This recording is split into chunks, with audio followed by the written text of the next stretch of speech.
Hi guys, welcome back to my channel with another video. तो यार आ चुका हूँ एक और नई वीडियो के साथ वापस। देखिए हम इसमें बात करेंगे उत्तराखंड जीएस के इंपॉर्टेंट क्वेश्चंस के बारे में, जिसमें हमारे 70 प्लस इंपॉर्टेंट क्वेश्चंस रहने वाले हैं। इससे पहले मैं इस चैप्टर का एक पार्ट करा चुका हूँ। ये हमारा 11वां चैप्टर है, जो बेसिकली उत्तराखंड में जितने भी समाचार पत्र थे, इनके इतिहास और स्वतंत्रता संग्राम में इनका क्या योगदान था, इस चीज़ के बारे में देखेंगे। तो चलिए वीडियो स्टार्ट करते हैं।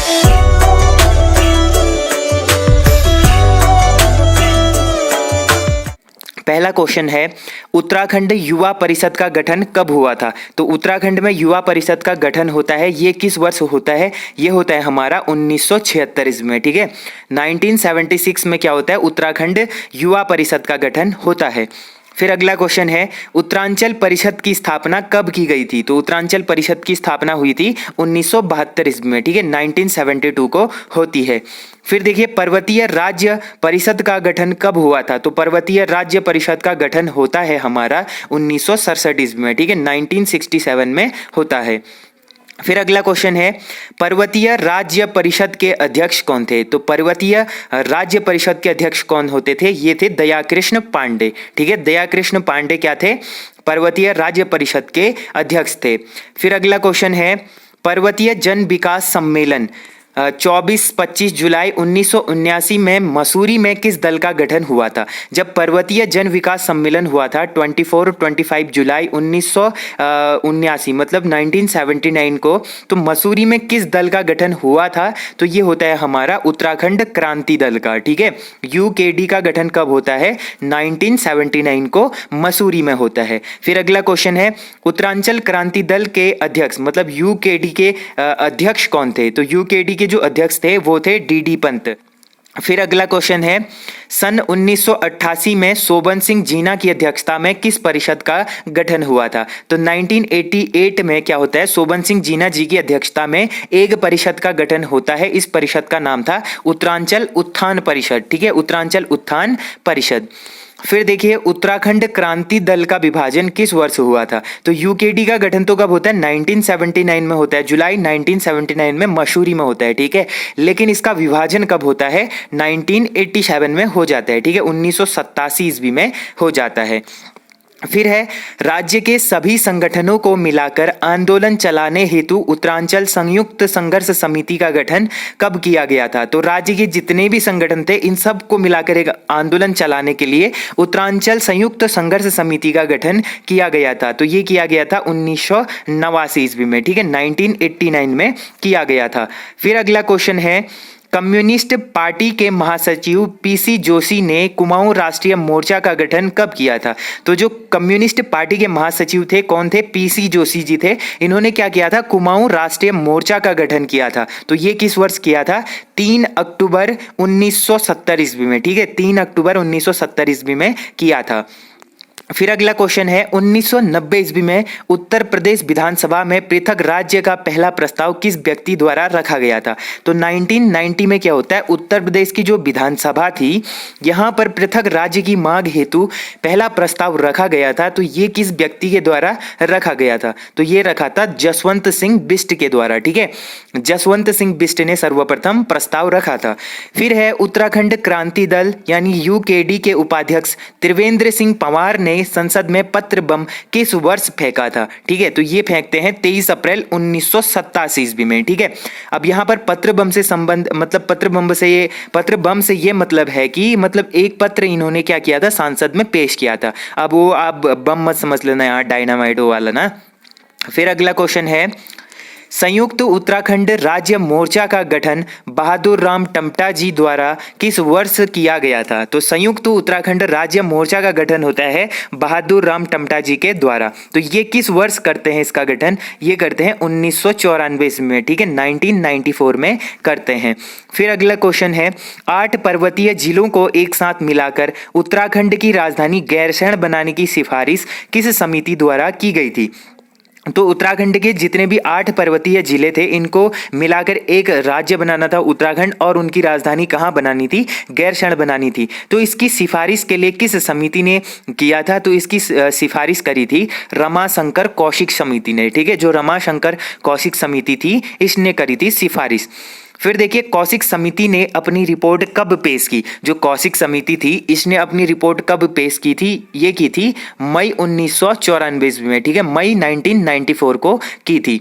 फिर देखिए स्थायी राजधानी चयन आयोग का गठन कब किया गया। तो स्थायी राजधानी चयन आयोग का गठन होता है हमारा 11 जनवरी 2001 ईस्वी में, ठीक है।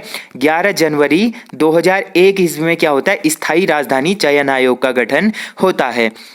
फिर देखिए निम्न में से बाटा घाटा कांड कब हुआ था। तो ये जो बाटा घाटा कांड हुआ था ये होता है 15 सितंबर 1994 ईस्वी में, ठीक है। 15 सितंबर 1994 को क्या होता है, बाटा घाटा कांड होता है। फिर देखिए उत्तराखंड छात्र युवा संघर्ष समिति कब बनी थी। जो उत्तराखंड छात्र युवा संघर्ष समिति बनी थी ये किस वर्ष बनती है, ये बनती है सितंबर 1994 ईस्वी में, ठीक है।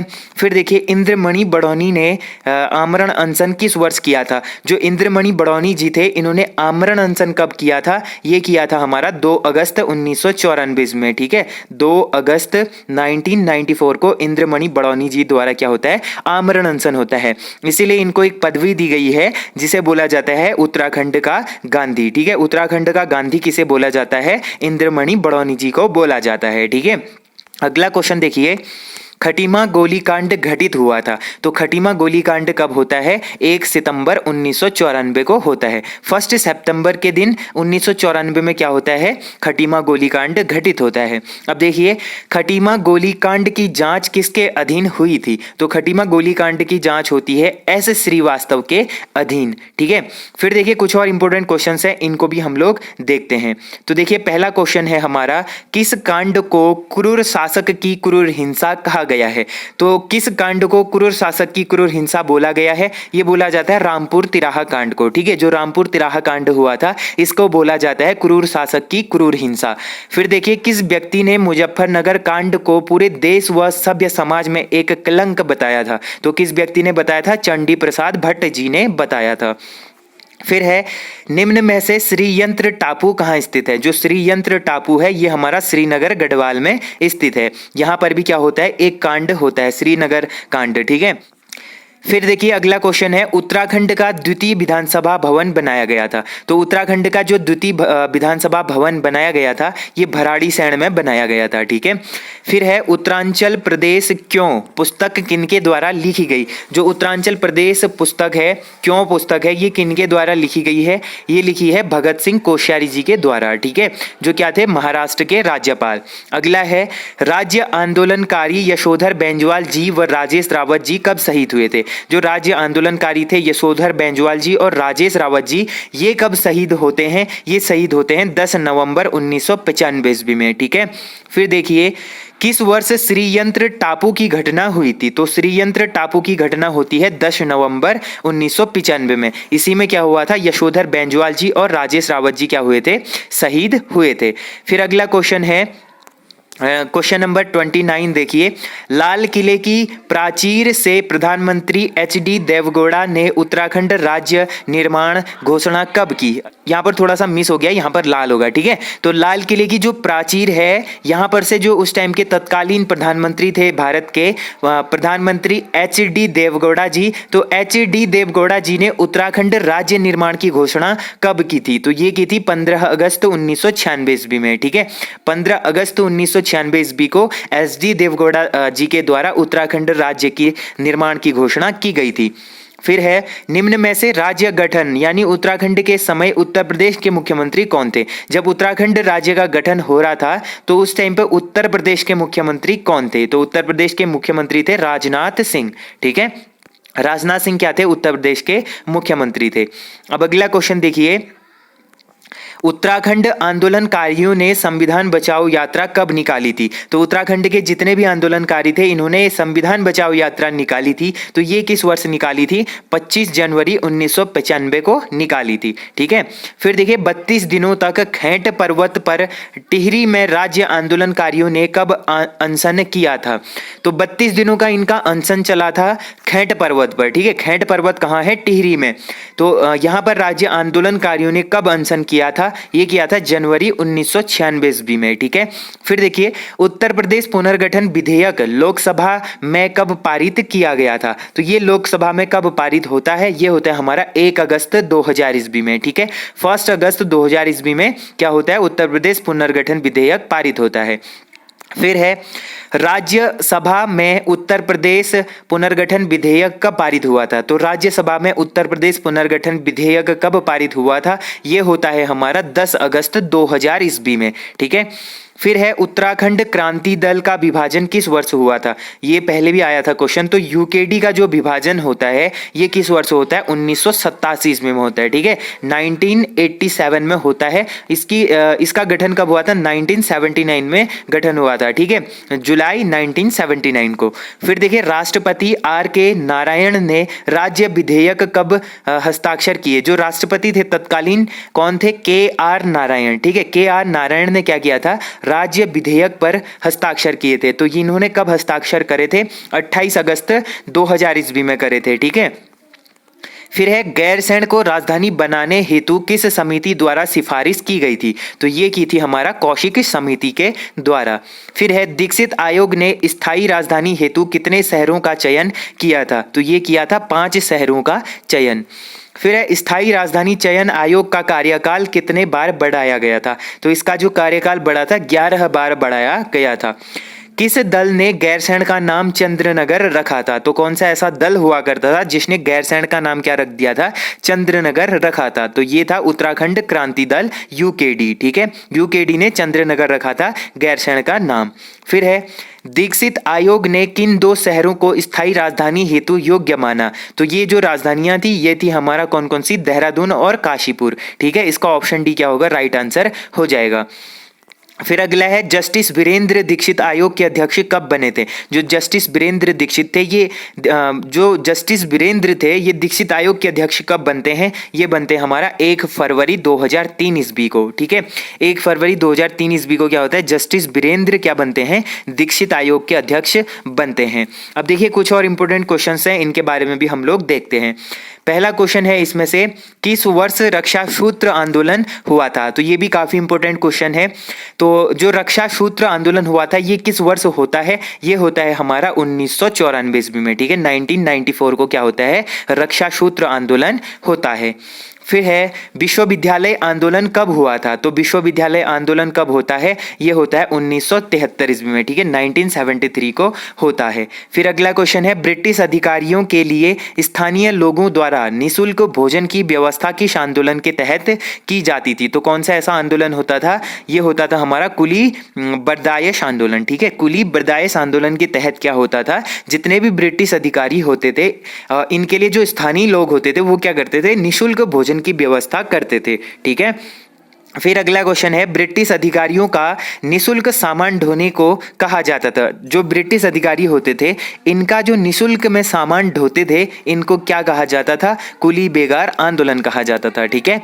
फिर देखिए, अगला क्वेश्चन है, निम्न में से श्रीनगर सम्मेलन 1938 में पृथक राज्य आंदोलन की मांग किनके द्वारा की गई थी? तो 1938 में क्या होता है? श्रीनगर सम्मेलन होता है। इसमें पृथक राज्य आंदोलन की मांग की गई थी, तो ये किसके द्वारा होती है? ये होती है श्रीदेव सुमन जी के द्वारा। श्रीदेव सुमन जी कब शहीद होते हैं? ये भी क्वेश्चन पूछा जाता है। तो ये होते हैं 25 जुलाई 1944 को होते हैं, ठीक है।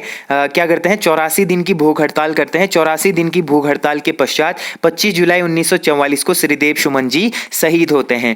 फिर देखिए, आचार्य नरेंद्र देव की अनुपस्थिति के कारण किस व्यक्ति को श्रीनगर सम्मेलन 1938 का अध्यक्ष बनाया गया था? तो जब नरेंद्र देव की अनुपस्थिति होती है तो इस कारण दूसरे व्यक्ति को श्रीनगर सम्मेलन 1938 का अध्यक्ष बनाया जाता है, ठीक है। तो वो व्यक्ति कौन थे? वो थे प्रताप सिंह, ठीक है। प्रताप सिंह क्या थे?